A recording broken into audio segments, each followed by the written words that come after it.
to Raunchy Power Hour, a book club for discussing romance from the erotic to the erroneous. As always, this is an explicit podcast and contains strong language, adult themes, and sexual content. If you are sensitive to these things, we urge you calmly but sincerely to turn off your radio now. This month, we are reading Erotic Encounters with the Mothman by Gwendolyn Rose. This is the entirety of the Mothman. It will contain spoilers of the entire book. All 70-something pages. It's 50. Oh, is it 50? It's 53 pages. Excellent. If you want to read along with us, stop listening now. It's okay. We'll wait for you to come back. This book contains themes of possibly bestiality and possibly a hostage situation. That's up for debate. You have been warned. I'm your producer, Ashlyn. I'm your birthday girl, Sydney. Yep, it's me.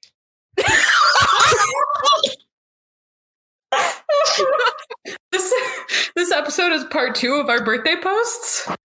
Now get ready to get raunchy.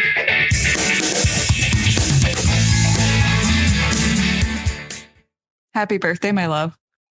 Oh, and happy birthday to you. I have a question for you. I'm so excited and scared. Actually, that's a lie. I have 16 questions for you. Are you ready? What? What? Are you ready? I'll try. They're really short. They're really short. Okay. We can fly through these. Okay, I'm ready. Now, the stipulation with this game is that I need you to answer as honestly and as truthfully as your naked soul will bear. I need to know the depths of who you are and who you will possibly be in your future. Do you understand the assignment? I accept. The mission has begun. Do you prefer morning, afternoon, or night? Night. Which element are you? Like water, fire, or air, or Like Avatar. Okay. Well, I always vibed with the water tribe, so I'll say water.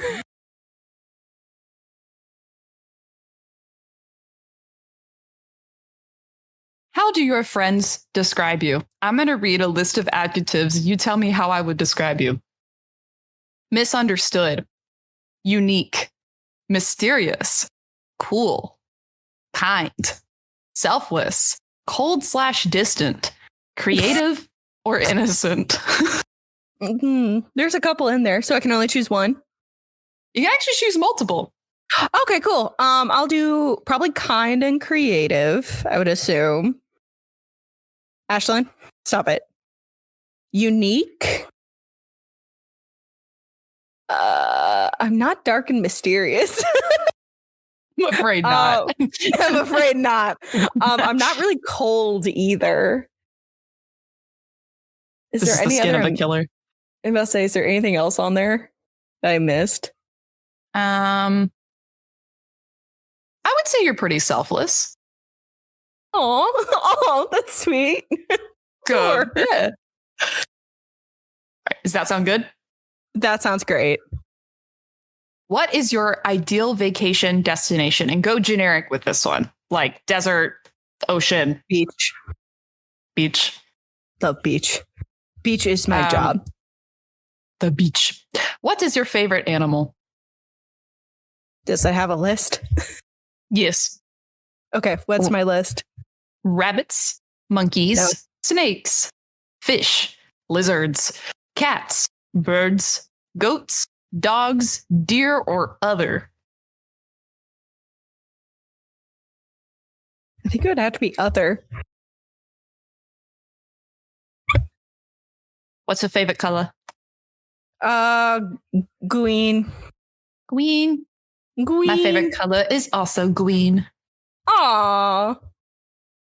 What's your favorite type of weather? Fall. That's my answer. Just fall. Sunny. Sunshine is an option. I'll do sunshine. Are you an introvert, extrovert, or an ambivert? Ambivert, definitely. I like hanging out with people. I need my alone time, though, sometimes. I need to be a hermit. Relatable. Do you like scaring people? Your options are yes, no, occasionally. Occasionally.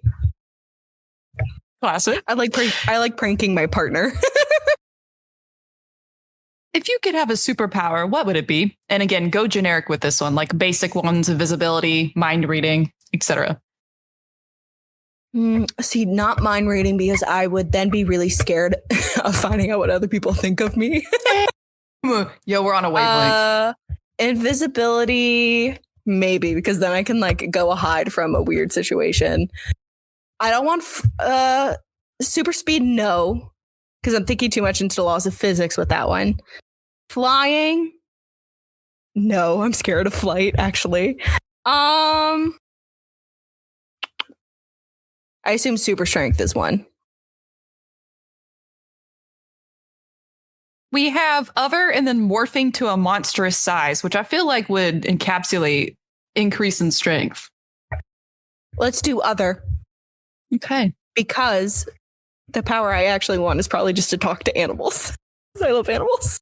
That's so cute. Which of these options makes you the happiest?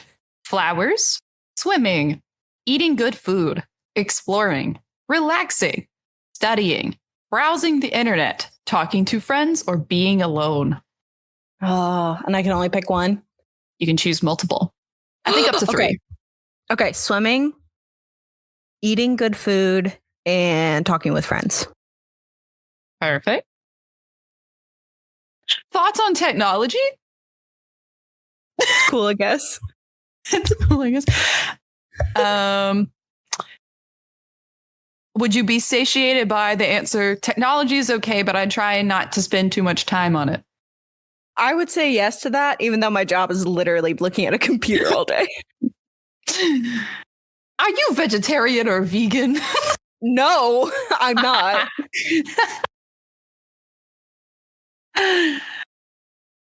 What is your go-to top in the summer? Your favorite hoodie, a graphic tee, a cool tank top, a dress, a crop top, or a baggy shirt?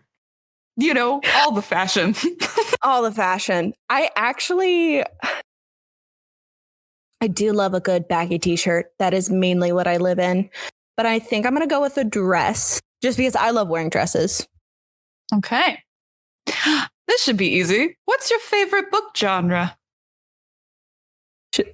Ooh. I think I should say romance. You can say something else if you want. Remember, this is revealing your barest soul. I would say, so here's the thing. I would say fantasy, but I haven't read enough fantasy to say it's my favorite genre yet. I would either say I may say contemporary fiction because that like puts a lot of stuff in there, if that's an option, or just fiction in general. Unfortunately, this quiz does not respect the contemporary fiction genre. The options are as follows: love, fantasy, dystopian, thriller, horror, sci-fi, comedy, young adult, or mystery. Ooh, okay, that is a lot of options though.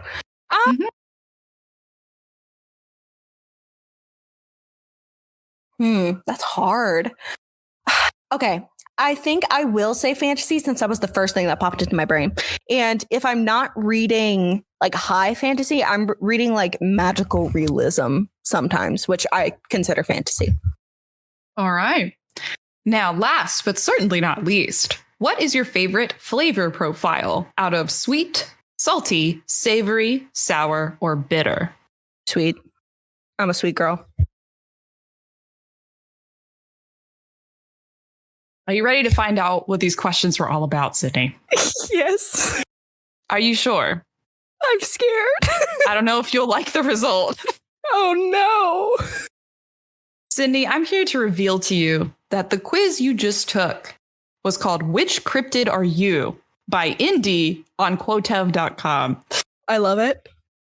Your answers yielded the jackalope. You want to know what your least? You want to know what your least frequently answered response was? No shit. Man, let me guess, Mothman. It was Mothman. sorry, I'm not tall, dark, and mysterious like this mythical moth of a man. Even the Loch Ness Monster beat out the Mothman. You named my daughter after the Loch Ness Monster? Jacob! Oh my god. I love that I'm just a rabbit with antlers. That's all that's weird about me. I mean, the description says that legends say that the jackalope is dangerous when approached and that it only mates during severe thunderstorms. I don't know why that's relevant. Getting freaky when it rains. Getting freaky. No, I'm not going to say that.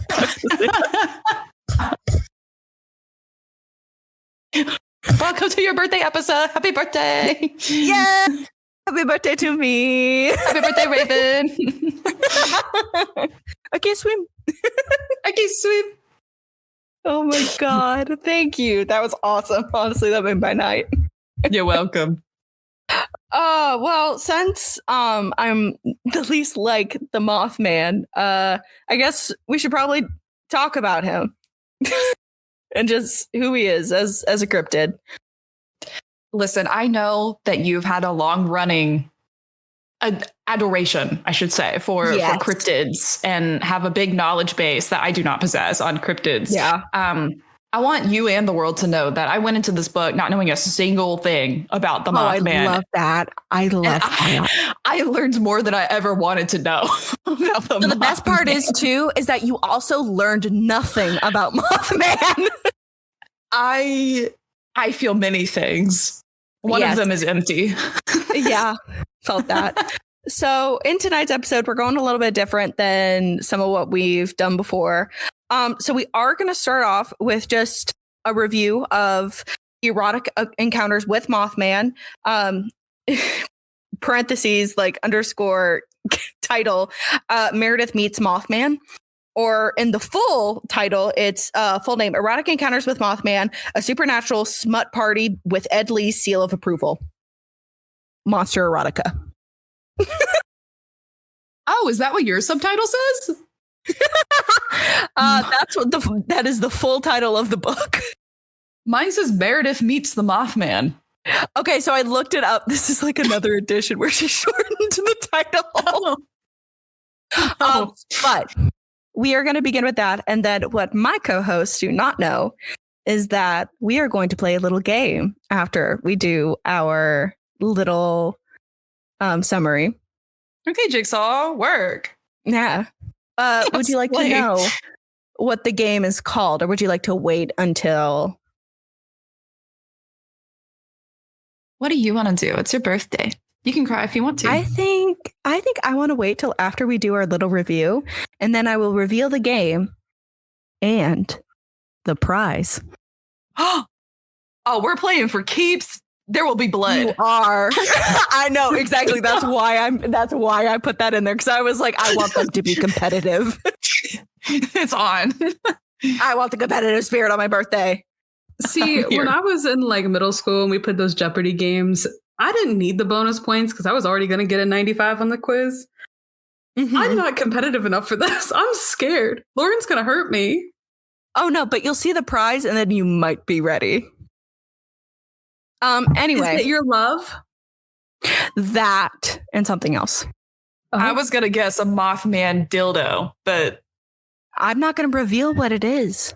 They're one and the same. All right. You'll have to wait. So anyway, we're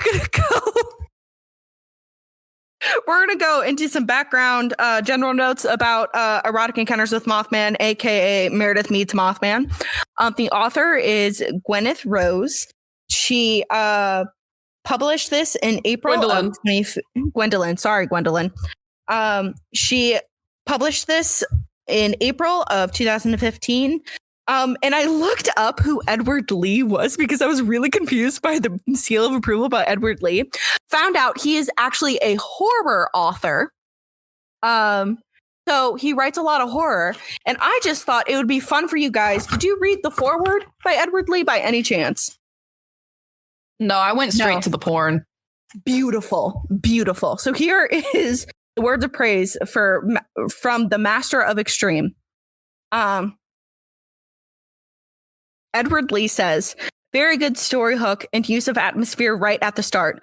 A rip-roaring excursion of monstrous intrigue and steaming, hot, and raw, potentially written story. Mothman solicits their lesbian fantasies and primal fantasies at the same time. Densely erotic and wonderfully macrobay. Edward Lee. Macrobay. Yep. I'm gonna roast you. You want to try that one again, babe? You got this. Nope, it's in a different language, and I don't speak it. It is considered American English at the moment. Well, then I don't know it. Macabre. Macabre. I love this.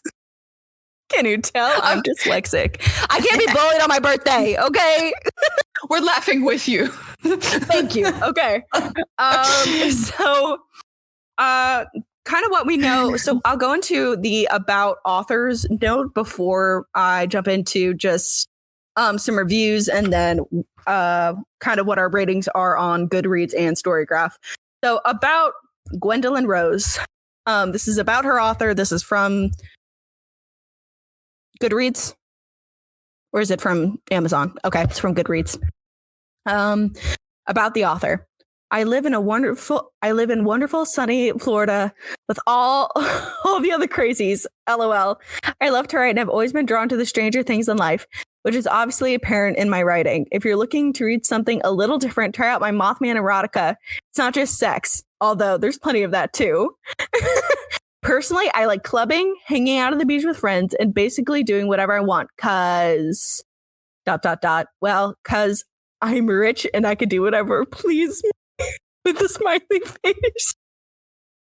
I want her on the podcast. Unironically, iconic. Gwendolyn Rose, if you're listening, I idolize you. Please talk honestly, to me. Iconic. An iconic about author. Love her. Fun. I love that. So I love clubbing and I can do what I want because I'm rich. Duh. So into our ratings real quick on Goodreads, we have 2 reviews, one which is written, one which is not. And it's an average rating of 1.5. Haters. Fuck y'all. Come on. Shut up. And the singular written review on Goodreads reads, it's complete garbage. I cannot believe it's a Kindle option. It's pure filth that sounds like it was written on a fanfiction website, but somehow I enjoyed every godforsaken minute of the smut.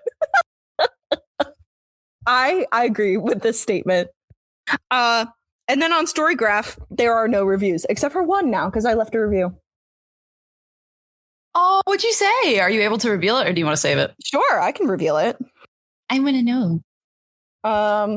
I don't remember what I wrote. I wrote something short because I never write on Storygraph or Goodreads when I'm reviewing a book. Okay. Rock Encounters with Mothman. See all reviews. There we go. This is the Mothman song. Okay. I just wrote, while not the best written, I had a fun and wild ride. I love how to the point and succinct that was. Brilliant. Succinct. And then I will also reveal my tab index for this book. So this is probably going to be a new segment on the podcast because I've started doing a little bit more of like note taking and stuff when it comes to this, including tabs. So we've got the blue tab, which indicates a laugh out loud moment. We've got the pink tag for uncomfortable. Yellow is main characters being annoying. Orange is sexy, ? And then green is sarcastic for sarcastic's sake. I will be posting those on our social medias at some point after this episode goes live. If you would also like to start tabbing your books in a similar fashion, highly recommend. Yes, you can. And I change up my tabbing method every single book. But yeah, I mean, I think that's kind of it, Lauren. If you would like to take us into our characters real quick and introduce them. All right, full fucking disclaimer, gamers. All right. I was told 5 minutes before we hit record that I'd be handling summary, which I'm more than happy to do, but you've got to understand I'm not in the mental space to be accurately reciting everything that I just read on the couch last night at 11:30 p.m. with a cocktail in hand. This book will be transcribed to you according to the Lauren experience. So whatever I say is absolutely, without a doubt, truthfully what happened in this book. And you can't argue that unless you read it. Or unless Sydney hops it with a quick note. Yeah, it's going to be tough. But you know what? As long as you know this ahead of time, please forgive me. All right. So for our characters, none of them have last names to my knowledge. Just some weird... Mothman. Yeah, just some... Yes, Ashlyn? Both of our female main characters have last names. I'm starting off real strong. What are their last names? What are their last names? Lauren, I put so much work every week into making a document for you. I spend all day every day. I spend all day every day. I spend all day every day on Google Docs. I refuse to look at another one. Oh my God. Meredith Gibbs. And what did we decide her name is? Dreama? Yeah. That's how I read it. Well, you know what? They're not interesting enough last names for me to remember. Okay. That's a critique of this novel. So Meredith Gibbs is our main heroine throughout this story. She is employed as, I guess, like a journalist and writer at the Supernatural Times. Yes, which is, she describes it, but I'm honestly not definitively 1,000% sure like what her job title entails. But she goes out and does like field interviews with folks that have claimed to have some sort of supernatural-esque experience, but not like with necessarily like cryptids and like monsters and stuff, but more like thinking about like angel sightings, passing of loved ones, feeling the touch from beyond the grave, that kind of stuff. Yeah. Which is, we'll get into a little bit more about her job and her relationship with that job. Just know that she's a writer for a weird supernatural magazine. Then we have Dreama Davis, who is the person that is going to be interviewed throughout the story, or so we think. She has claimed that she has had an encounter with the Mothman out in, where is this town? Somewhere in Virginia again? Point Pleasant? They're not in Point Pleasant. Are they not? They're outside of it. Oh, they are in Point Pleasant? Yeah, they're outside of it because they mention that it's near there, but it's not quite in it. Okay. The exact location is Bumfuck Hillbilly Land. True. Okay, lit. So like my backyard. She lives in a trailer in the middle of nowhere that Meredith likes to describe as middle of effing nowhere, and has apparently requested to be interviewed about her encounter with the Mothman. The third character is, you guessed him, you loved him, you probably want to suck him off, the Mothman. Enough said. His reputation precedes him. So this is anyway. So for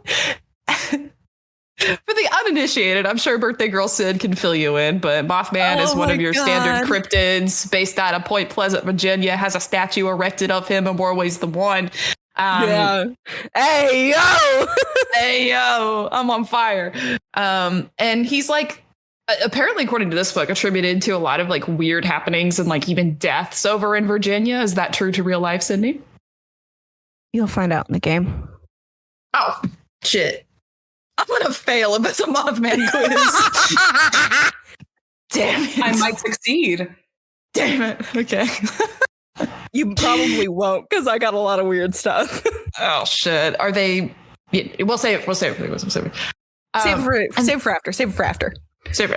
And then the final character who's off screen the entire time but gets frequent mentions is a dude named Paul, who is Meredith's boss and a little bit of a jackass. That's it. That's He arranged that's this all we know. interview. Yeah. And that's the characters to the best of my ability. Yeah. I also wrote down that Meredith is like sarcastic, quirky, not like other girls. A little bit. Little bit. Yeah. All right. Are you ready to stumble through the events in this book? Let's I'm not. All right. This book is not divided into chapters. They're just our page breaks occasionally and fade to black moments occasionally. So I'm just going to read it straight through because that's how I chugged through this. So at the beginning of the book, Meredith are to this, what I can only describe as like absolutely ransacked, underkept, dilapidated. I believe it's not a trailer park, but it is a lot of land where a trailer has been like parked essentially. But she describes the yard as absolutely filthy. There's apparently this like incredibly pungent smell that like causes her to gag straight out of like exiting her vehicle. There's like a bunch of litter. There's like apparently her heels are like sinking into the grass and it's super like muddy and nasty. And she sort of is taking this scene in as she pulls up to this location. And all that she knows, as per directions of her boss, Paul, is that she's expected to meet someone at this property in their trailer to interview them about their experience with the Mothman. Now, not only does she have a lot of, I don't even know if prejudice is the word to use here, but a lot of like stereotypical. I just wrote that she's classist. I just wrote that Meredith's classist. There we go. Classist is an apt description. A lot of classist, stereotypical assumptions and commentary about the state of this yard and trailer and the person who may live within it. She is also hesitant because the nature of the magazine, what is it called? The Supernatural Times shit? Yeah. Cool. Is not so supernatural. It's very more paranormal-esque, and she's never really dealt with anything like monster sightings, devils, you know, cryptids, creatures, and certainly nothing as like left field and quote hillbilly as a Mothman. But randomly, she was given this request from Paul. Now, normally at her job, I guess journalists, we'll call her, journalists at the job are like given options to take up assignments.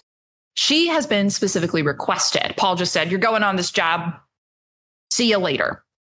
So she spends a lot of time deliberating. She smooths down her little suit. She's in a nice little business classy outfit, which is pertinent to later. And she strides up to the trailer where instead of fucking knocking on the door, she decides to creep through the window where there's like this little sliver of like, I guess where the drape is like that. She doesn't creep through. What'd she do? She's about to knock on the door and then she sees through the window. Oh, so there's like no drape or curtain on the window.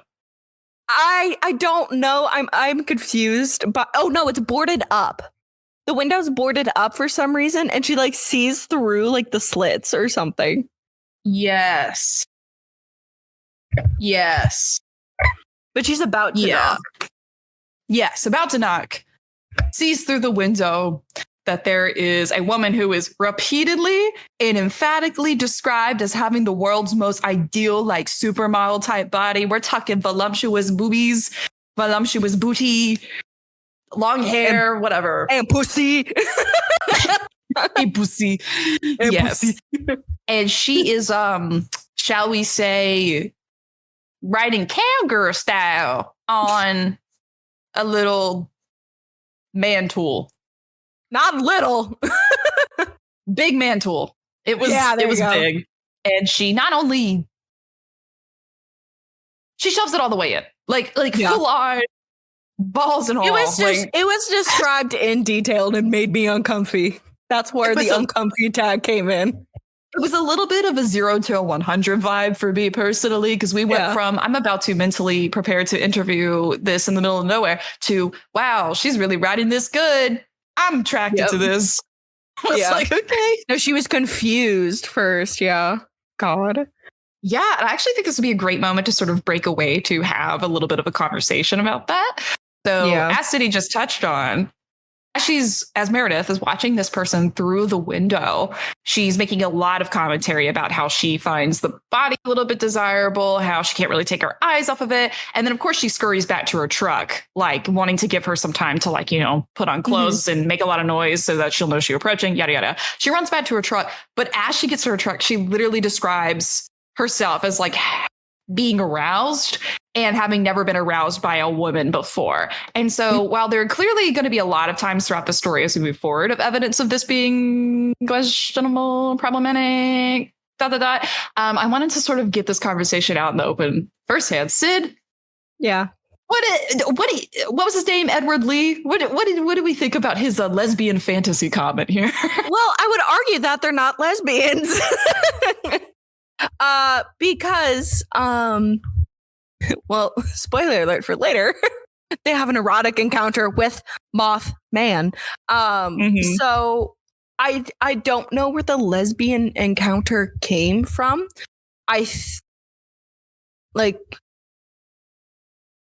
Ashlyn, why are you pointing?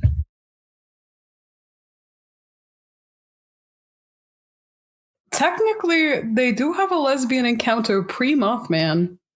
Yeah, no, but they're not lesbians. That's not. If you have sex with a woman, it doesn't automatically make you have a lesbian encounter. Oh no, the lesbians gotta go.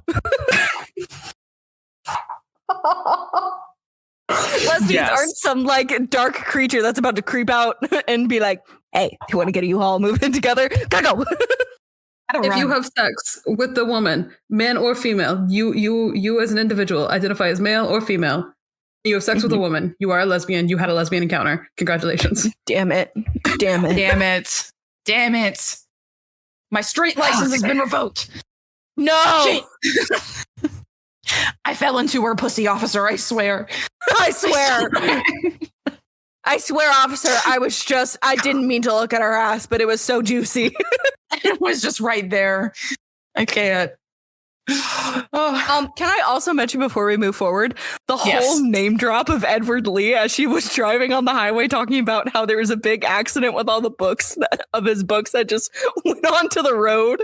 Can we talk about that? Yes, I totally forgot about that. That was such a one paragraph throwaway. I don't even remember it. It's so funny because I literally wrote down, laughed out loud at the name drop. She's obviously a fan.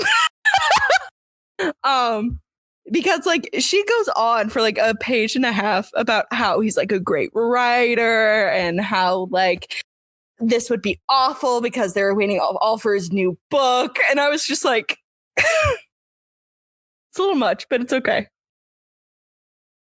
Yeah, that's the thing. Do we sit here and we come up with a fan theory of how Gwendolyn Rose and Edward Lee came to be? Like, was it a chicken before the egg type situation? Did Edward Lee write this forward before the book was written, not knowing its contents, and then as like a tribute, she did this? Or did she write this first and then Edward Lee felt obligated to write a forward? I'm gonna go with option B. Option B? I think so. Because how would you describe this book if it were the beforehand? That's my question to you, Lauren. How would you convince a writer to write it forward in your book about having sex with Mothman? I mean, considering the title, it's erotic encounters. Yeah. I'd be like, it's probably sex. If I were to describe it before this author had read it, I go, okay, listen here. Have you heard of Mothman? No? Let me tell you the lore about Mothman. Okay. Now imagine Mothman having sex with lesbians. I'll also write a big thing about you in my book in like the first couple pages. Done.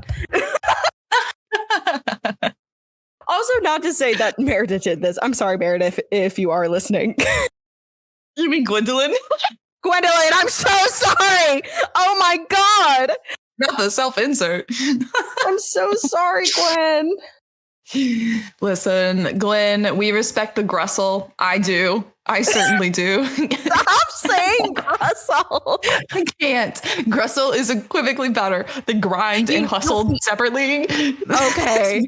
I was about to say, you need to describe what the fuck Grussel is, or people will be like, what the fuck is Grussel? bristle when you have surpassed your limits of just grinding and or hustling to combine the two for a shaggy, all 100% power like experience at your job. Gristle. Beautiful. Thank you. Beautiful. So anyway, lesbians, right? So anyway, lesbians. Yes. For me, it wasn't even necessarily the whole like, oh, I've never experienced with women before. Because valid, you know, you don't have to identify as sapphic when you have a romantic or intimate encounter with someone that identifies as a woman for the first time.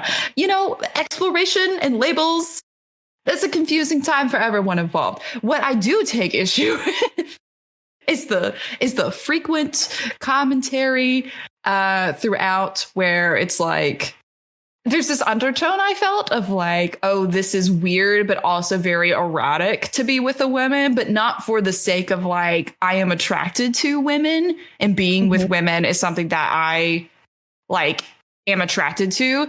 It's more attracted to being with a woman as seen through the male gaze or a heteronormative gaze. That is a great point. That is the vibe I got. It felt very like, let's have sex because it's kinky, but both of us are in love with this straight male in this throuple. They also say they're in love with each other. So I don't know. It was also weird. Spoiler alert, later she calls her like her friend. And I'm like, no, you're not. Well, yeah, you're friends, but you're also girlfriends. Yeah. Or like there's some benefits involved. Like you can say you guys it are what it is. romantic. You guys are romantic. You said I love you. Yeah. Anyway, continuing on, Lauren. Keep telling us about the story. Yes. So Meredith runs back to her car to, I don't know, mentally unpack the sapphic oncomings. And then she decides, okay, I'm going to make a whole lot of racket so that this chick knows that I'm coming. She has an opportunity to dress herself and I can go inside and act like none of this ever happened. So she starts doing the whole like, let me slam my car door, let me honk my car. And then she finally gets up to the door. And yes, the woman who answers the door has pulled herself together, but it is notable and commented on many times throughout the following scenes that she has put on what is essentially like a button-down t-shirt dress with nothing underneath, and she's wearing a pink G-string that is very visible with the slightest of movement of this dress shirt, and we will hear about that multiple times throughout the book. So she answers the door, and it turns out that this woman is, in fact, Dreama Davis, who is going to be interviewed for her encounter with the Mothman. Meredith is immediately a bit skeptical. You know, this girl, a little bit airheaded, I think is the best way to describe her. She's very much your stereotypical, like, there's like a horror trope almost of like young country bumpkin, but like is really hot, but like a little bit ditzy, and then probably is going to get taken advantage of at some point by like a male jock personality type. It's very much that vibe. Very much that vibe. But she's sweet and welcoming to Meredith. She invites her to come in. And as she kind of starts talking, Meredith is obviously here for business, kind of wanting to like, you know, okay, you know, let's get set up. But immediately Dreama's already talking about this. Oh, I had a conversation with your peach of a boss. Paul is so lovely. Yeah. He's so nice. And I just have this fantastic idea for how we could spice up this interview. Except we spend several pages. I'm not even shitting you. Several long pages not saying what this fantastic idea is. And it drove me bonkers. What did you think? I literally wrote down, I went, this is so slow. This is all filler. Like, I think I ended up skipping 2 to 3 pages. I did too. I also wrote down Meredith is kind of an asshole. I know we're going for a sarcastic, intelligent woman, but it comes off as snobbish. Yes.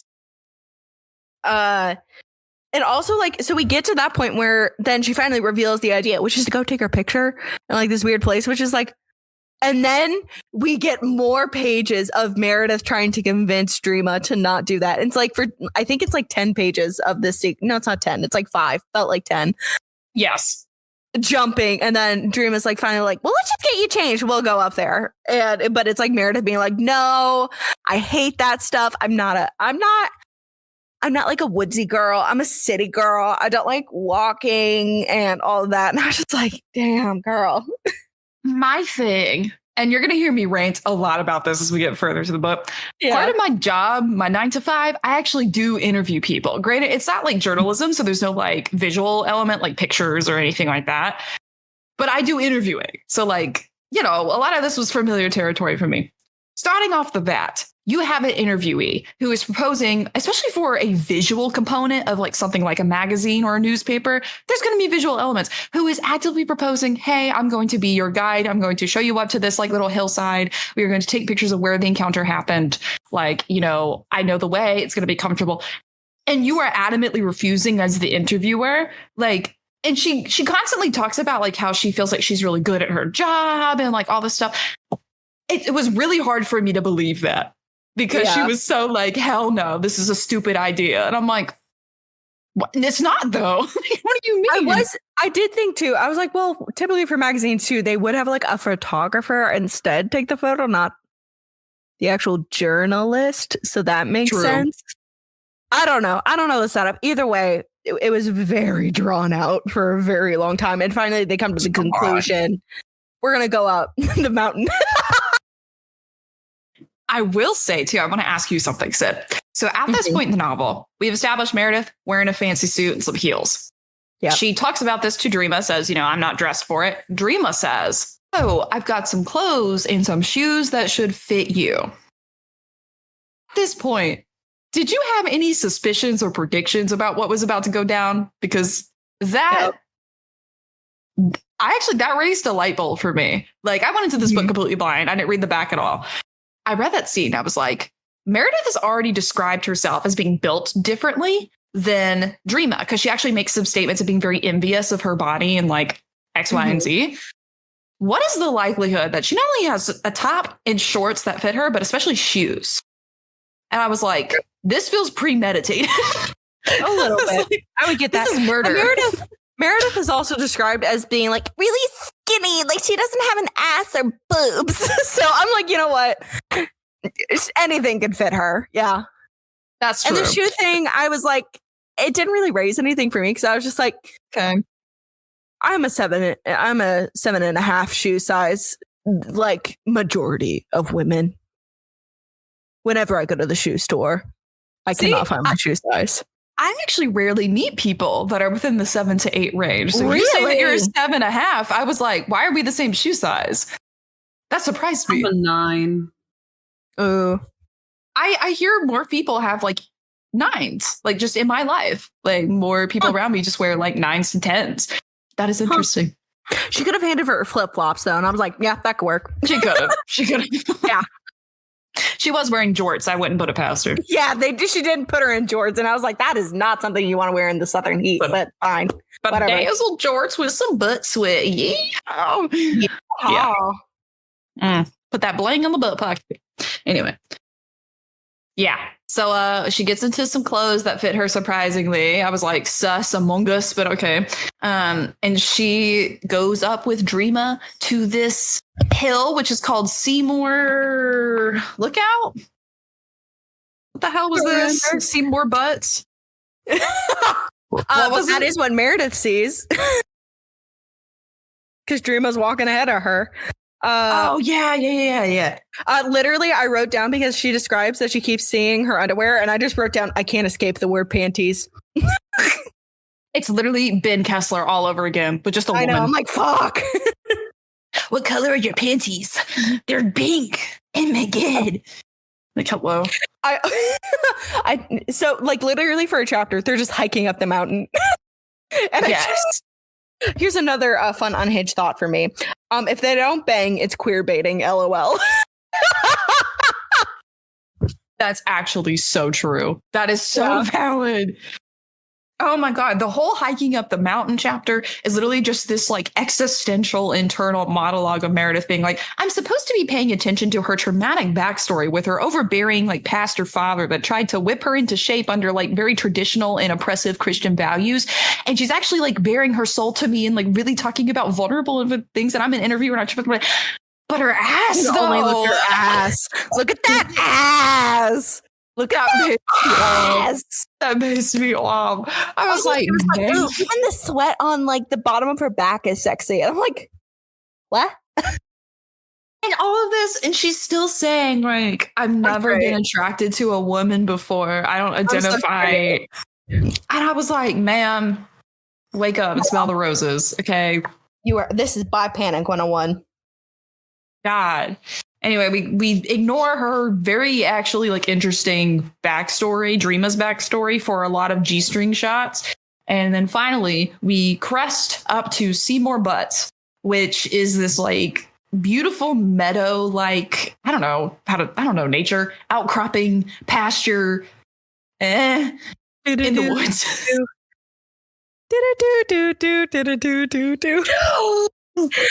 It was the meadow. Oh my God. It was the meadow. The meadow. Now I don't go outside. So I was like, cute. Yeah, cool. I don't know what to call this. The little old city girl here is like, this is the prettiest place I have ever seen. Let's sit down here and do this interview, girl. And then Dreama's like, yeah. And asks, and I quote, I don't know how to do this thing. Like, you know, kind of like, what do I expect? Meredith gives like no answer other than like, oh, it's easy. Like, I'll ask you questions and we'll just do it. And then she goes, hey, want a skinny dip? Oh, Skinny dip. I was like, hello? I'm sorry. And then Meredith's like, what the fuck? But Dreama's already naked and going into the water. Yeah, Dreama is actively pulling off her clothes and is like, you want a skinny dip? And then Meredith's like, sure. Yeah, I guess I'll get in. This girl went from, I mean, I guess growth. We can call it character development, whatever. Very quick. I just want to say, it's been 20 pages and she went from being like, oh, my Prada heels are sinking into the stinky hillbilly dirt of this place to, oh my God, I'm maybe a lesbian. Let me like rip off my clothes. Yeah. God. Hello. Also, though, can I go on like a 5-second mini rant about interviewing? Go ahead. There was one line that pissed me off. And I'm probably the only person in the universe that has read this book that was pissed off by this. But I'm going to tell you why I'm pissed off. In this scene, when Meredith sits down to be like, okay, let's begin the interview. She pulls out her iPad, first of all. You know, the crisp, clean audio of an iPad to record an interview. Sets it down between them. And then asks her, I shit you not, 5 questions in one. Me as an interviewer was like, what the fuck was that? You cannot. We are supposed to ask one question at a time. You can't do anything double barreled. You can't ask 2 questions. You can't do leading questions, especially for someone that is like nervous about being interviewed. What the fuck? You're controlling the narrative, Meredith. And she's like, so what do you think about Mothman? Did he do this? Do you think he's a killer? Do you think was he huge? Was he big? And I was like, girl, one at a time. And then thank God Dreama started getting naked because I was like, spare me from this interview. I was like, I'm going to have a conniption fit. I was like, I'm going to have a conniption fit if I have to read this entire interview like that. Yeah. Anyway, rant over. Yeah. They go skinny dipping and then we get skinny dipping. And they jump out. It was literally like a fade to black for the skinny dipping. Which is like, so funny because then the next scene, they're banging it out. They're having full on sex. That's exactly why I was bothered by it. Because I was like, what happened in the hour that they were getting pruny in this like dirty lake water? Oh my God. And probably contracting a yeast infection. Yeah. I went, yeah, here we go at that part. Was it a sexy question mark tab? No, it was. And then literally right after that was you, because I wrote you. I hate when it's described as juices. My liquids. Yes, her face is covered in my juices, and I'm like, I was like, okay, Capri Sun, Jill. Yeah, I know. I'm like, I did also think that. I'm like, would it taste like lake though? Because they did just swim. There's some brine in there. A little algae, a little protein. It's a self-cleaning oven, okay? Oh my God. The cultures from the lake just really trying to level out the pH. I'm sorry. Oh my God. I'm sorry, Mom.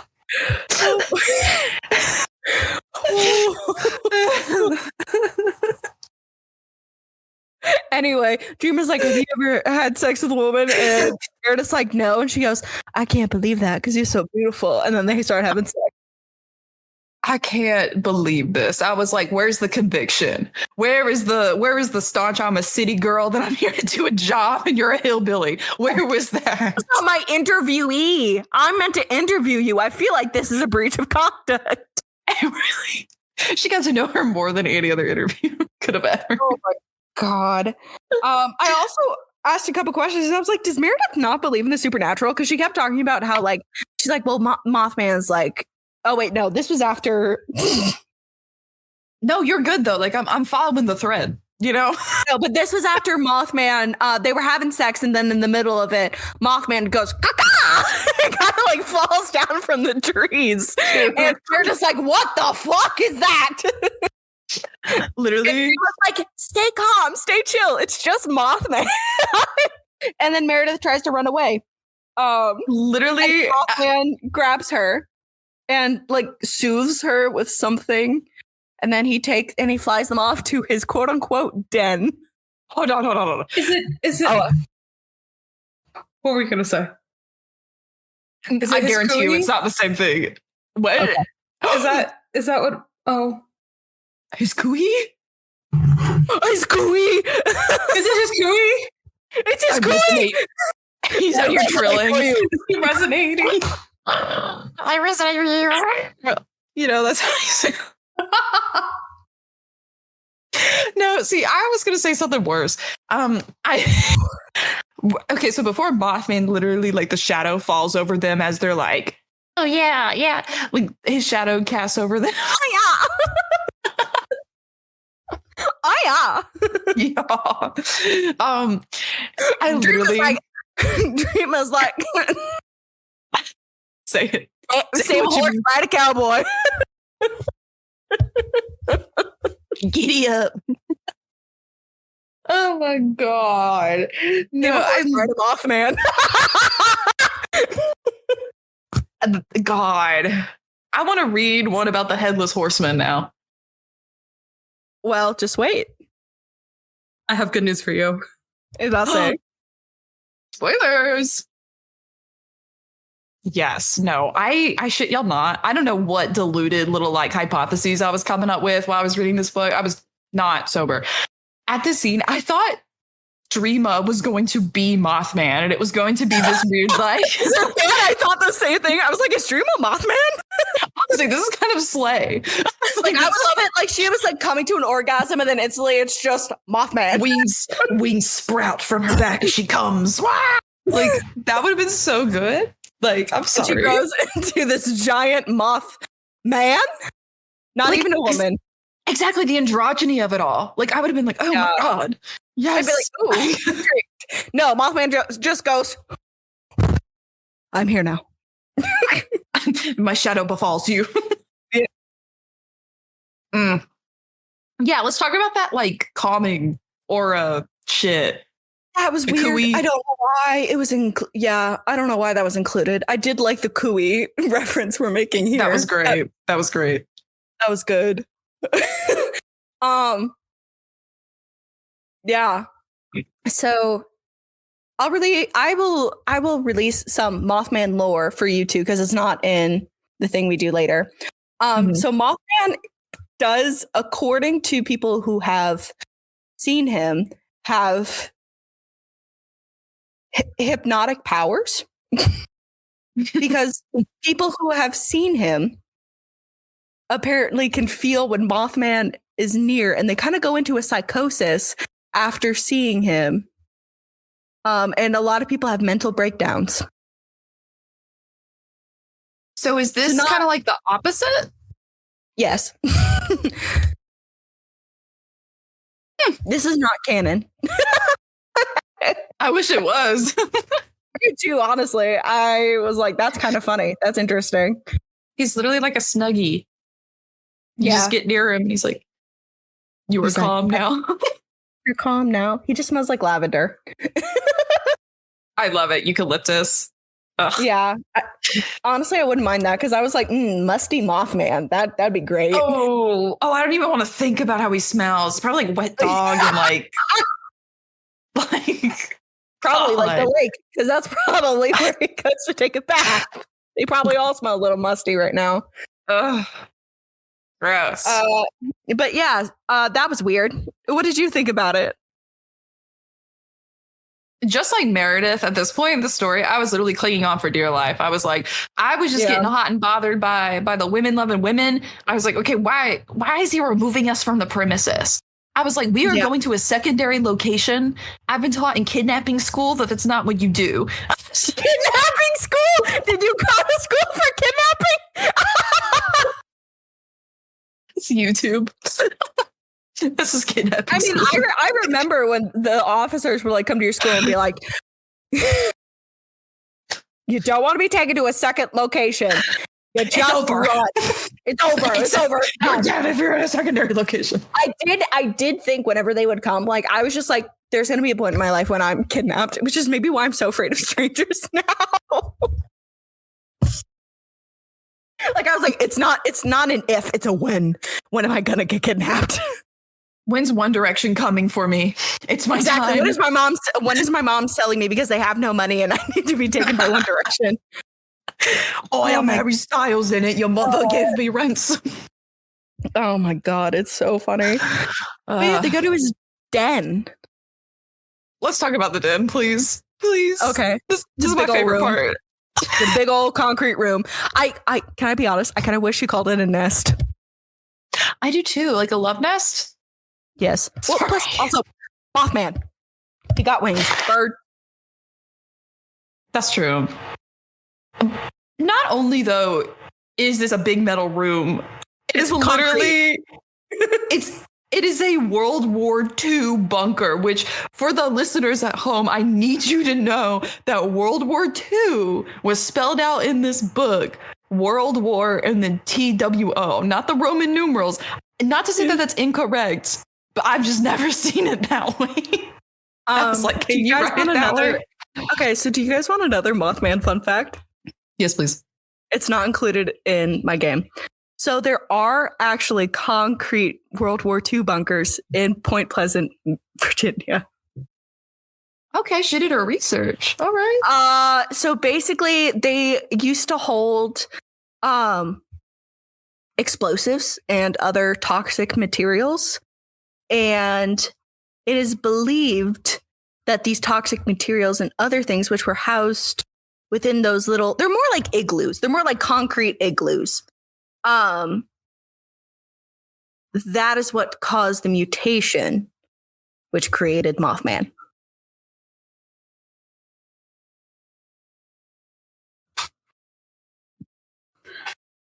I have an opinion. This bunker is described. Yeah, the bunker is way too. Well, I mean, I could see a bunker being there. The first thing that she says is that it is, quote, unfathomably large. Yeah. She then gives an estimate of the yardage. It is smaller than a lecture hall in a major university, a Walmart, a football field.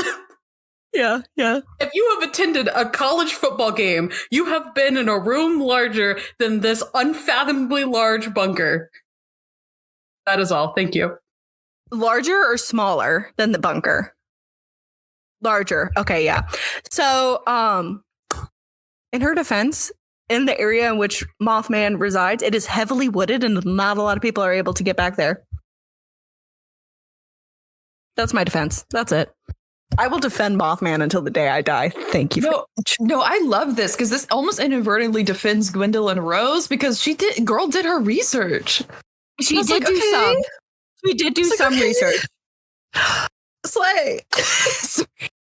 It's my favorite word lately. Slay. Oh my god. Slay, we're World War II. Slay. Yeah, it's like a big bunker. It's got like a bed, like a big old bed. Don't know where Mothman got a bed. He got a screen TV, and I was like, "What?" I did question, "What does Mothman watch on TV?" The Nature Channel. Yes. Discovery. I think he would like to watch also shows about like Bigfoot and other things. He'd be like, "Ha, fuckers." My cousin. He also had like a record player, a big kitchen, and I was like, okay, work, Mothman. I literally thought that they were going to say, and then he has a gun rack on this wall. Like for a second, I was fully like, this man has explosives from World War II in this bunker. He also reads books. He's a smart Mothman. Great. And intellectual. Yeah. I did ask, how does Mothman get cable? Yeah. How does Mothman pay for cable? Do you think he like hijacks it from a local like resident? No, apparently, remember, he has, at the end of the book, it's revealed he has a shit ton of money. And I'm like, is Mothman into NFTs? Mothman does insider trading. Oh my gosh. Fuck, that's funny. He just calms down like the men on Wall Street and then gets his like get shares. Wi-Fi? Don't know. Oh my god. Oh, I want to know what his search history is. The way that he, anyway. oh gosh. Hot, sexy moth women looking for in my area. Sexy journalist, single 25-mile radius. Yeah, exactly. I did love too when they were like in the den and Meredith was like, what the fuck? He's not supposed to be real. And I went, girl, he's right there. Like, he's obviously real at this point. I know. She describes him literally as like 8 feet tall, right? Or like 9 feet tall, something like that. He's massive. And I'm like, you can't put on a costume and be 10 feet tall. Like, I'm sorry. And then fly? Like, he literally flew. Yeah. Yeah. I was like, girl, get a grip. But I love that it's revealed that she didn't really believe in the supernatural. She just reported on it. And I went, then why the fuck do you work for a supernatural magazine? I know. And she's clearly miserable too. She only shits on her boss and she's like, the company culture's terrible. I'm like, girl, leave. I'm sure you don't make bank. Like, yeah. No, apparently she do. Apparently she's comfy. Can't relate. Yeah. So we get all this introduction. Dream is like trying to chill her out because like the calming thing fades away for a second and Meredith's like running around. I love that I took over the summary because I'm just too excited. Go for it. It's your birthday. I love this. I love this book because it is a train wreck, but I ate it up so quickly. Yeah. So yeah, they're in the den and Meredith's like starting to run around and be like, get me out of here. Da, da, da, da. And Dream is like, chill out. It's just Mothman. And then at one point I wrote down, how many times has Dreama done this? Is this her idea of a first date? Like, interesting thought. And Dreama's like, then reveals, she goes, he's the most loving creature I've ever met. He's so kind and he's so loving and so sweet. Like my daddy, he didn't want me to date women or men because he knew I would be like on the wrong sides, but Mothman only knows love. And da da da da da. And I was like, Mothman is love. Mothman is life, basically. It's giving commune. Like we are all in the relationship with nature and with each other. And I was like, you know what? We love Mothman. Yeah, I was like, work, Work it, bitch. And then Dream is like, by the way, we didn't finish. And so then they go, Mothman grabs them, picks them up and then throws them onto his big bed and they start having sex again. Actually, so sorry, quick amendment. I think it's important to note that right before that happened, like Meredith is still freaking out. Like she's still like, as much as I'm attracted to Dreama, like I don't want to do this in front of this like moth creature. Like I need to get the fuck out of here. So she sprints. Talk, by the way, either guys, not in the way that we think. He just like trills and like chirps and shit. Like, yeah, and it's kind of like that, and then he sends memories later on. Yeah, it's like a mind meld type situation. Yeah. So yeah, she hasn't verbally given any consent, and neither has he. No, and so she's sprinting across this unfathomably large lecture hall, and as she's like running to God knows where, the wall, like some 9 3/4 platform shit. Literally, he like flies over behind her, wraps her in his arms, and then immediately like emanates his like calming aura. And then like within seconds, she's like, okay, I'll fuck now. And I'm like, Yeah. Is that consensual? I don't know. That feels a little bit coercive / manipulative, but I'm not going to say anything. Yeah, I'm just like, I'm going with it. It's fine. I think it's whatever. My favorite line was when she was describing when she first went down, then on Dreama. So she started doing condolingas on Dreama and reciprocated. And she wrote down that she was like starting to play with her boobs. And she described her nipples as bullet-sized nipples. And I was like, what the fuck? I missed that. Nipples? How big are those? Like, holy shit. Yeah, I was like... like cow udders. Like, I was like, what the fuck? And then she describes like going down on her, but then she uses the word puba, and I was like, I don't know how to feel about using the proper word for the pelvis. Was it puba or was it pubis? Like, no, it's puba. Where did pubis happen? Because there was a pubis in there somewhere. There was a pubis too. I was like, what am I reading? I wrote down, I didn't expect the word puba so close to the word bullet-sized nipples. There's the science and then there's the fantasy. Oh my god, I loved it. Oh my god.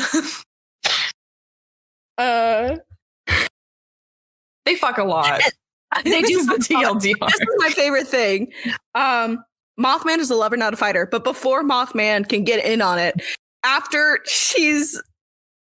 both Dreama and Meredith have finished, not multiple times. They're not done yet. Dreama then dumps more of her trauma. And I went, first she eats you out, then she gives you her life story. Yeah, it's the come down. Yeah, exactly. But she's like talking about how Mothman is unlike any lover you will ever have, because Mothman is a lover, not a fighter. I hope Craig picked that up. I hope so too. I don't think he did. And then she was like, basically Dreama in this sequence just like trying to convince Meredith to have sex with Mothman, because Mothman is now visibly erected. Yeah, interested. And so, and I kind of wrote down, because basically what she was trying to be like, be bad. Like, just be bad. Be a little bit bad. You should be a little bad. And I was like, be bad. Have sex with Mothman. It's like, we left be bad when we went skibbity dipping in the lake on the clock. Like, yeah. This is yeah, borderline bestiality. This is like illegal. Yeah, I'm like, look, this isn't like, let's be bad. Let's order French fries, or let's be bad. Let's get like dessert. This is like bad. Let's have sex with the creature which we don't know how it exists. And it kind of defies the laws of physics. And we don't know if it can transfer STDs. So, yeah. That is something I thought about many times. I just thought about that. Yeah, does Mothman carry STDs? I literally sat here the whole time. Can Mothman get you pregnant? That's exactly what I was thinking. I was like, is this an Ice Planet Barbarian situation? Like, are we about to have a moth baby? Ashlyn's raising hand.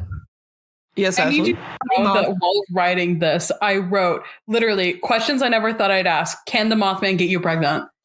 Yes.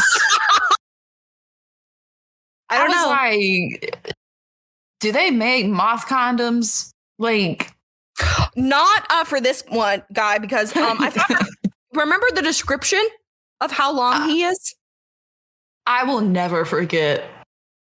1.5 feet. That is 18 inches.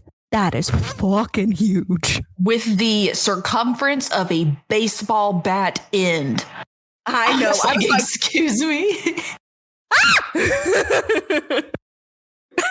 Ashlyn, stop opening your mouth and trying to indicate how big Mothman is.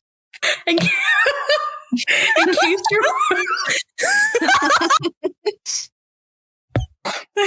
case you're wondering, moths don't carry diseases, but they can carry bacteria. So yeast infections. You can get a yeast infection. And okay, this is gross. I'm sorry. When you were having a vaginal labor with baby, a lot of women, or mothers will rip from vagina to anus. What Yep. is that called? What's something tear? Perineum tear? No. I think perineum is right. Something. It's whatever that. It's awful. One of the trillions of reasons why I don't want children. Anyway. Yeah. I literally saw like the descriptor for a Mothman and I was like, she's gotta be one giant hole by the end of I was literally like, she needs to be dilated to the point where she's actually giving birth 10 inches. Like she needs, I was like, not even. It's not 10 inches, it's 10 centimeters. Inches. Not inches. Oh gosh, I'm sorry. My bad. I'm an American. I don't use the metric system. That's like 6 inches, not 10. Oh, Yeah. dear God. My bad. 10 centimeters. I was like, in diameter as well. and to do that pleasurably, I was like, where's the epidural, ma'am? Well, he does before they begin. I also wrote down penis head the size of a tennis ball. Like she described that, and I was like, "Ow!"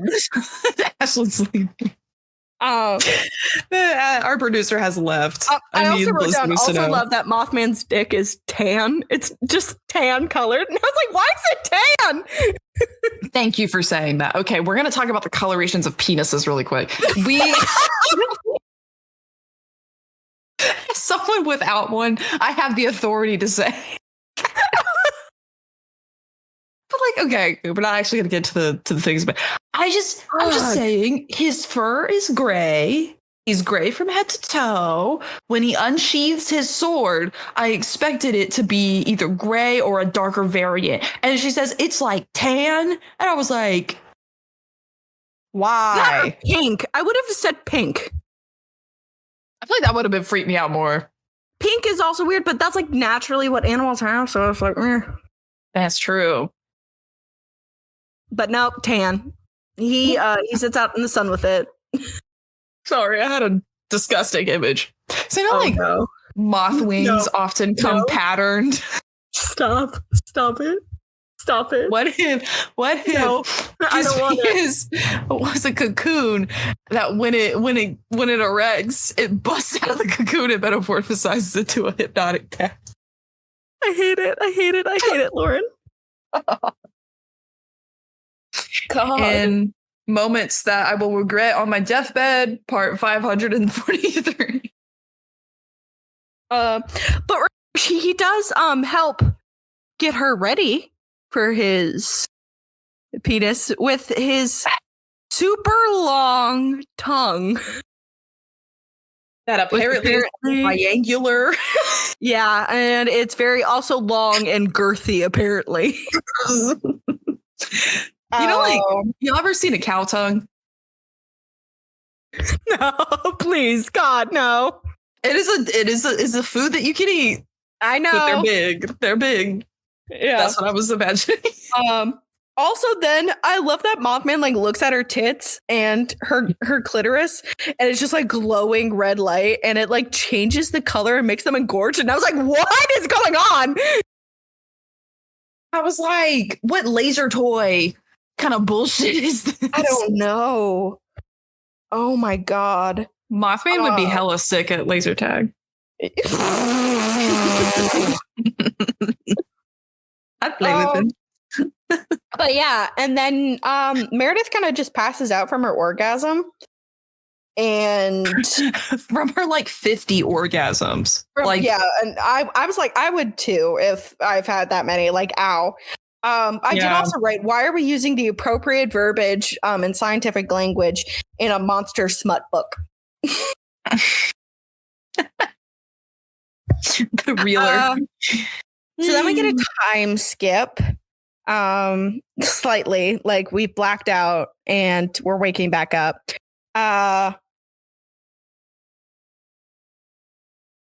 And yeah, so Dreama also has sex with Mothman. They all are having a big old three-way. At one point, Mothman begins to have penetrative sex with Meredith, and then he begins to fly. I'm not gonna lie. And then that's how she orgasms. This shit kind of did it for me. I'm sorry.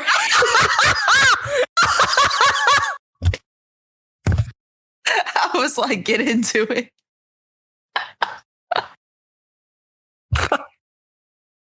Because, like, he was using the beating of his wings to leverage his thrusts. And I was like, that's creative. That's actually kind of genius. I will say it was kind of creative. I'll give her that. It was great. But yeah, so that was pre-orgasm. This is post-orgasm. She wakes up. She's still in the bed. Which she didn't remember getting in because she was on a table before. And then we get the big old twist, which threw everyone for a loop here. This shit. Oh, right. And then also Mothman telepathically. There's so much that happens to the sex. I keep forgetting and then remembering. Before she passed out, remember Mothman was sharing. Yes. No, after. Yeah, he was sharing images of Meredith and like showing her how beautiful she is and sexy and how much love he feels for her. Yeah. Yep. And this was like mid come too, like, you know, like. Yeah. Anyway, it's revealed that this is a premeditative thought from Mothman because he saw Meredith is waking up and like looking at all the books and she sees one of her books and Dreama says, yes, Mothman actually looked at and read one of your books and thought it was like one of your magazines and thought it was really interesting. And he decided he really wanted to have you here. So we came up with a plan. And we called your boss and asked for you specifically, or else we wouldn't do the interview. We, as in me, Dreama. So yeah, we lied the whole time to get you here and to have sex. How did you feel about that, Lauren? Yeah. So I need to keep reminding myself, we are willingly and voluntarily reading a book where we have three-way sex with a mythological cryptid creature. Yes. And it was really good sex. It was really graphic, like way more graphic than anything we've ever read, including the birthday episode from last week. Way bigger than that. So I need to, like, obviously I'm suspending a certain level of disbelief, right? Yeah. I'm enjoying myself. There are certain lines and certain moments that like take me out of that, and I'm unwilling to suspend my disbelief. And it's the corniest shit. It's the shit that nobody in the right mind cares about. In this scene, the thing that like made me suspend my disbelief was like, how in the world are you going to pick up this random paranormal local magazine and think the writing in it is so delicious that you want to fuck the writer? I was like... Well, he saw a photo of her too because it was in the magazine. But like, why is he reading it in the first place is my question. How can he read in the first place? This is all the questions. Also the questions we asked before. Can Mothman get you pregnant? Can Mothman give you STDs? Can Mothman premeditate a hostage situation to come have sex with him and his girlfriend? Fuck buddy. Domestic partner. Fuck buddy, I think is the best. I just keep going back to the one time she tried to ask interview questions and it was a bajillion questions at once. And I was like, how the hell are you going to think this chick has potential? I'm sorry. Yeah. I was like, disbelief, gone. Back. Gone. It's here. But then Meredith is like, yeah, that's cool, I guess. And then they go and have more sex.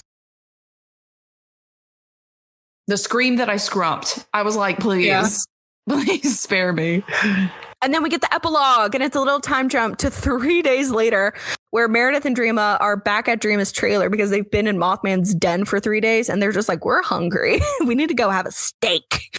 Because all this bitch eats is raw vegetables, fruits, and like, what was the other thing? It was like seeds or fruits and vegetables. Yeah, that was it. Yeah. I was like, does Mothman... So Mothman's a forager, or he has a really good Instacart. He's got DoorDash on file. He's got DoorDash. So yeah, and then okay, so here's the moment that took me. I can suspend quite a bit of disbelief, but it got to the point where Meredith said I already knew I was in love with the Mothman after being with him for like 3 days and just having a lot of sex, and I was just like, that's where mine broke, personally. I was like, you love the appendage, not the man attached to it. Get a grip. The Mothman attached. But then she like talks about how Dreama is like her friend, her roommate, and then she also does mention lover at the end. And I was like, yes, I'm actually pulling up the exact wording. I wanted to pull up the exact phrasing so that we could actually get this right. Here, you look for that. And then I can finish real quick because basically Meredith's like, hey, let's clean up the yard and then I'll move in here and give up my whole life because fuck my old life. And Dream is like, great, let's eat real quick and then let's go tell Mothman and like go have more sex. And then that's how the book ends. I was like, how is this y'all's life now? I did think about it. I was like, so I was thinking, I was like, how long would this last for? And also, what would happen if you want to break up with the Mothman? Or Dreama? What if her and Dreama break up? I'm like, how's that going to work? That's the thing. They kind of allude to it because Meredith was like, what if this is back when they were like in the bunker, like post coitus. Like, she's literally like, what if I had said no to your devious little like ransom plan? And like, they kind of laugh it off as like, I don't know. But I was like, they would have had to kill you. Like, actually. Yeah. Like, yeah. I don't know if Mothman would have done it, but because he's apparently like kind and like a humanitarian, but I feel like Dreama might have done it. Dreama, I feel like would have done something. I found it. Okay. I'm just gonna read these 3 lines because this is a good take us home message. Mm-hmm. Meredith's sanity now, ... her reality was the existence of this being in Dreama. How could she just leave? She had found a different form of life, a being that satisfied her physically and emotionally more than any human ever had or could. She already knew she was in love with the Mothman. And then there was Dreama, her companion, her lover, her friend. She really did like the woman a lot. The answer was obvious, yet Meredith still remained somewhat hesitant. Love that she's like, I love Mothman, but I only like Dreama. Was weird and unnecessary. I was like, you can just say you have a complicated relationship and need to like unpack your sexuality. That's fine. Take some time. Yeah, that's a chill way to say it. I also wrote down. Mm-hmm. I'm sure a lot of internet users will know what I'm talking about when I say this. I said, oh my God, Meredith and Dreama are just the bimbo to not like other girls pipeline with the books. True. For people who don't know what I'm talking about, it's like this. It's this very famous like 2012, 2013 illustration that was done by someone. And it was this stereotypical quote unquote like bimbo, like blonde, big butt, big boobs. And then it transitions to her like picking up a book. And then she just becomes like a skinny, like brown haired, like book lover wearing glasses. And I was like, okay, that's weird. Mm-hmm. Yeah. But that was our experience. That was Erotic Encounters with Mothman. Ashlyn, do you have any questions for us? I'm going to pour a drink because I feel like I want to need it for what's about to come next. And I finished mine. Yeah. Here. How about we take this point? 5-minute break. Sorry, I got to pee too. This is the Mothman song. 5-minute break to piss out of our 11-inch dicks. You can put that on loop for the next 5 minutes if you want. Are you ready for questions? Yes, I'm so excited. Oh, God. Okay. My first question, and probably the most important question, would you fuck the Mothman?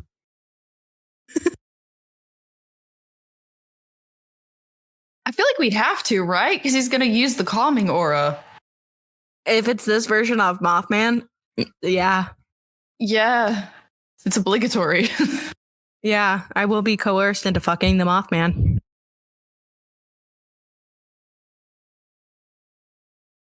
Yep.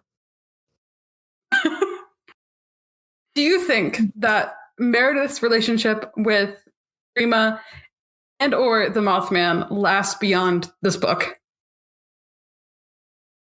It kind of has to. Like, there's like no other way for it not to, you know?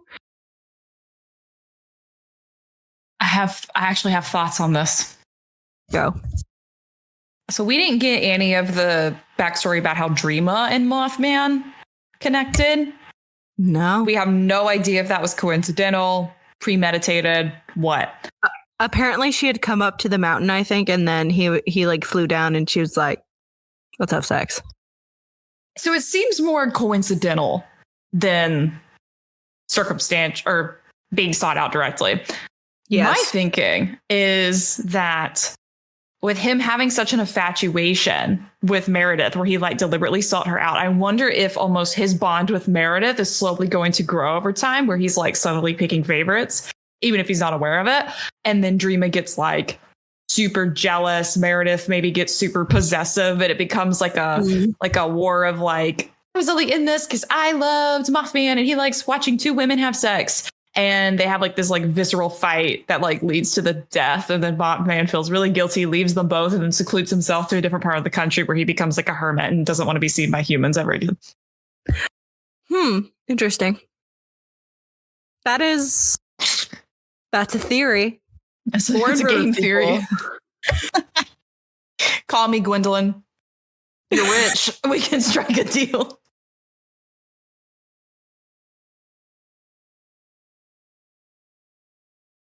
How do you feel about the depiction of Dreama as hillbilly, especially with like the Appalachia, West Virginia stuff?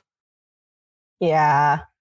See, we're going into a deep question about an erotic book where someone fucks a cryptid.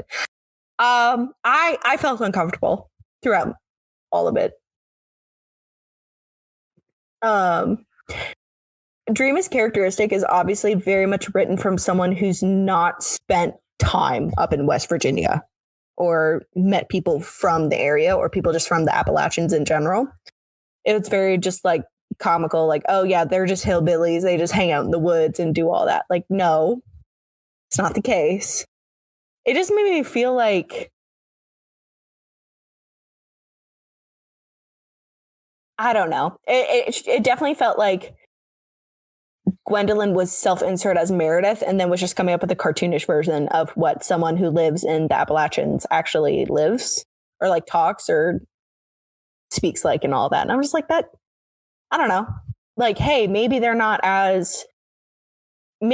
isn't as like quote unquote like smart in book ways, but she's very smart in living out in a somewhat difficult area and is smart enough to go fuck the Mothman. True. I will second that and also add that we touched on it earlier. Like when Meredith is so vehemently denying like, oh, like the idea of like, let's go out to the Seymour's butt and we can like get pictures for this newspaper publication, blah, blah, blah. The way that exchange happened and her internal descriptors of Dreama's like speaking style and everything was so infantilizing and like condescending that I think that was born of like whether, you know, it was conscious or subconscious or not. It's born of that typical stereotype of like, oh, if you have a Southern drawl, you are automatically going to be perceived as less intelligent than someone who doesn't. And as someone who was originated from the South, I can actually, granted, it's different than Appalachian, you know, upbringings, everything, but I can speak to like internalized stigma about a Southern accent because growing up, both my parents have a Southern accent, but I deliberately, even from a young age, was like, I cannot have this accent because as a child, I internalized just from the actions and media around me that this accent equates to lower intelligence and I don't want to be perceived as such. And now that I'm like an adult and I recognize that because people often, now that I no longer live in the South, are like, oh, you're from, you know, insert state in the Southeast here. Why do you not have an accent? Like they're all very confused. And one person even told me, oh, like you don't have an accent. And I laughed off like, oh yeah, like somehow I didn't get it from my parents. They said, that's because you're educated. That's exactly what someone said to me. Are you kidding me? Nope. I've had that a couple times up here, but that was the most like verbatim. That's awful. Yeah, it was a lot, but it's okay. I mean, part of my job, you smile, you move on. But I mean, that stuff is a little bit evident even in this book, but certainly, you know, Gwendolyn Rose is not the only person guilty of it, but it definitely shined through in this book. Gwendolyn And I felt lives in Florida. No, Florida's the north of the south. Florida is not southern unless you're in like. Depends where you are, yeah. Yeah, it depends where you are in Florida, but she's obviously not in the southern part of Florida. Yeah, but all that is to say, there's a lot of stigma and stereotyping. You know, you could be smart and sound real cute and southern too. It was also, I didn't like just the blatant characterization. Like, I know people go through trauma and have abusive fathers and stuff, but I've noticed that is I guess theme would be the correct word I'm looking for, but like it's a theme through a lot of books where Southern women will talk about like their abusive fathers and stuff like that. And I'm just like, we didn't have to throw in that characteristic, you know? Exactly, because there was no like use for it.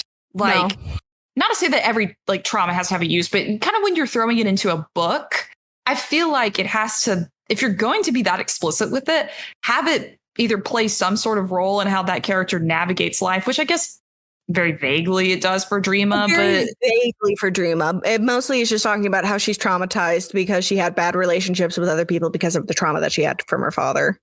Exactly. And when you're throwing that into a book or a novella that's literally about sex, like it's a sex book. Yeah. I don't think that's necessary. I think you're absolutely right on that. Yeah. Serious conversation for porn book. I intentionally wrote some of these questions like I would write them for actual books that we review. So I appreciate it. So in the About the Author, Gwendolyn Rose writes that this book is not just sex. Do you think that this book was more than just sex? No, it is just sex. There's nothing of content in this. I mean, Gwendolyn, you're rich. You don't need to.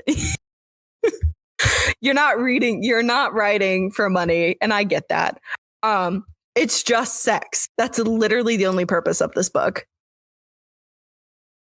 I am literally digging in the crevices of my brain for this commentary. Like when I'm talking like a stretch, like a leap, this is what this leap is. So take it with a grain of salt. I'm trying to like envision like what she may have meant by saying that. The only thing I can come up with is almost like a Phantom of the Opera-esque like moral of the story where it's like, he may look like a monster on the outside, but really he's the kindest being you'll ever meet. And that humanity is actually the monster. Like, is that what we're going for? And that's why he's sexy. Go for not your average man. Go for a woman and a Mothman. And a Mothman. I don't know. I guess it's going against the status quo and fucking cryptid. You know, good boys deserve pussy too. Yeah. What is it? Good guys finish last. Not in this good book. Guys finish last. Not in this one. Well, Mothman did finish last, but that was on purpose because he was into it. Would you read another book by this author? Yes. Everything we just said, all the jokes, all the slander, immediate hesitation. Yes, I would read it again. I know we're shitting on this book so bad, but I had so much fun reading it. Loved it. What would you rate this book out of 5? Oh, okay. Here, Lauren, here's my rating scale because I actually wrote it down already because I already did my rating. So I changed up my whole scaling recently because I had to think about it. I don't know if I talked about it last episode or not. But basically I changed it to where, so it's 1 through 5 stars. 1 is a book in which I absolutely hate it and I want to erase from my memory. Like, I do not want to read this book. I don't want to talk about this book again. A 2 is like, I did not have a fun time. Like, this was a bad book. There were moments in which brought me a sort of joy. Like, it was funny bad, you know? 3 is like, this was fun. Will I read it again? No. Like, this is like for a book that I'm like, the writing is good or The writing is good, but like it's not really like a story that like stands out to me, and I wouldn't really recommend it. 4 is a book that I would recommend to people. Will I read it again? It's a possibility. A 5 out of 5 is I will be reading this again, and I love this book, and I will always recommend it. This book for me is a 3. The writing, let me explain. The writing, so bad, so awful. Characters, flat. Erotica, weird at times. Did I enjoy every single second I was reading it? The smart part, yes. And will I recommend this to anyone? Hell no. But that's just because I don't talk about erotica books to other people in my life except for my friends here. Mm-hmm. You know, I really like your rating scale. And I think in terms of like standardizing this moving forward, I'd be down to go off of that. So from now on, unless things change, that'll be the Raunchy Power Hour metrics. There we go. I'll write it down and we can post it on social media so everyone can follow if you would like. Or change it up. Tell us why you rate books a certain way. Hell yeah. For me, using the Sydney scale. So we've all established at this point that I have zero shame, right? That's that's a known fact. Okay. I have no fear. My coworkers know about this podcast. Okay. I have zero reservations about the impacts on my life. Live young, die hard, you know? I do tell people about erotic novels, but not the ones that probably deserve recommendations, but the ones that are so bad that they're hilarious and like you're going to have a couple of cocktails and you're going to have a great night. Those are the ones that I reserve to tell people. And I'll slide it to my friend to be like, I don't care what you're doing. You're reading this book this weekend. Like, have fun. Using your metric scale, I'm going to give it a 4 because this is a book I don't know if I will, like I don't have any plans to. I can very easily see myself taking this to like a certain demographic of my friends who like maybe had a past as fan fiction readers or writers and being like, we are going to have a story time where we sit by a campfire and one of us, we're going to pass this book around and we're going to read it out to each other. Like if given the opportunity, I would do that. And the reason being is I want to go back to that Goodreads, I think it was, review that you read where they mention how it reads like a badly written fan fiction. For me, as someone that has voraciously written and consumed fan fiction over all of my formative years, yes, absolutely, it read like a fan fiction. But to me, it had this like underpinning of classic fanfic where it's not too riddled with errors or like terrible writing structure to where I'm like, this is just like shitty writing, blah, blah. But it's not like God's gift to green earth, you know what I mean? Where you're like, this should be a published masterpiece, right? It is slick in that sweet spot where you're like, I could sit down, I could read this. This could be in a fandom of interest of mine, and I would probably bookmark it because I will remember this. Characterization, pretty flat. The storytelling and how things and the plot kind of happen for coincidence sake. But is it fun while you read it? Yes, absolutely. And it gave me nostalgia in that way. It was very fanficky, but in the ways that I enjoy. So applause to you, Gwendolyn Rose, for making me enjoy a book I was, not going to lie, fully dreading reading. Hey, Gwendolyn, I know you're not doing this for money because you're rich, but I will hopefully be consuming another one of your books in the future. No, for sure. Yeah, for sure. So here's where I would typically say goodnight to you all at the end of this episode. However, we have something exciting for everyone, and that is a little bonus episode where I get to quiz my 2 co-hosts on Mothman Mania and ask them who wants to be Mothman. So tune in for whenever that comes out and go follow us on Twitter, Instagram, Spotify, Apple Music, all those places where you listen to podcasts. YouTube, apparently. We found that out recently. Go listen to all of that. And you know what? Stay classy, you monster mashers. Join us next week for our second book in our fall series, our spoopy series. I don't know what it's called yet. Thank you for tuning in to this episode of the Raunchy Power Hour. Find us on Instagram and Twitter at the RPH Podcast. Send us book recs to our email, raunchypowerhour@gmail.com, or at the link in our bio on any of our socials. As always, stay raunchy.